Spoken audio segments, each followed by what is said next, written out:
बाबुल ज़वेला 610 AD यानी कि फ़ातमी दौर में एक बहुत ही अहम शहर हुआ करता था।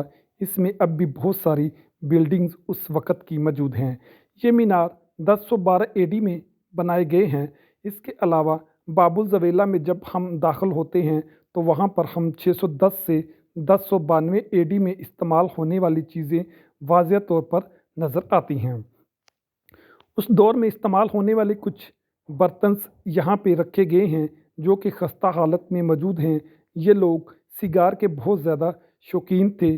16वीं से 17वीं सदी में यहाँ पे कायरो में कॉफ़ी मुतारफ़ करवाई। उस वक्त बहुत ही कम शॉप्स थी, लेकिन आजकल कायरो के हर बाज़ार में आपको कॉफ़ी की वाज़िह तौर पर शॉप्स नज़र आएंगी। इन तस्वीरों में उस वक़्त के इस्तेमाल होने वाले बर्तन और कुछ चीज़ें दिखाई गई हैं जो कि फ़ातमी दौर में उनके ज़ेरे असर रही थीं। बाबुल ज़वेला का जो मीनार है ये काफ़ी बुलंद है।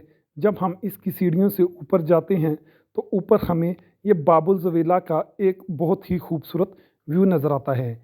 बाबुल ज़वेला में फ़ातमी दौर में इस्तेमाल होने वाली बहुत सारी इमारतें वाज़िह तौर पर उसी हालत में मौजूद हैं जिनका इंफ्रास्ट्रक्चर बेहद खूबसूरत है। बाबुल ज़वेला में इसके अलावा सरकारी इमारतें और कुछ मस्जिद भी बड़ी खूबसूरत सी वाज़िह तौर पर नज़र आती हैं। जब हम मीनारों से ऊपर आ जाएं तो हमें बाबुल ज़वेला के इर्द गिर्द में बने हुए घर और शहर का नज़ारा वाज़िह तौर पर नज़र आता है। बाबुल ज़वेला की तारीख़ में बहुत ही ज़्यादा अहमियत रही है। जब पुराने वक्तों में जंगें वगैरह लगती थी तो इसको एज़ एक किले के तौर पर भी इस्तेमाल किया जाता था।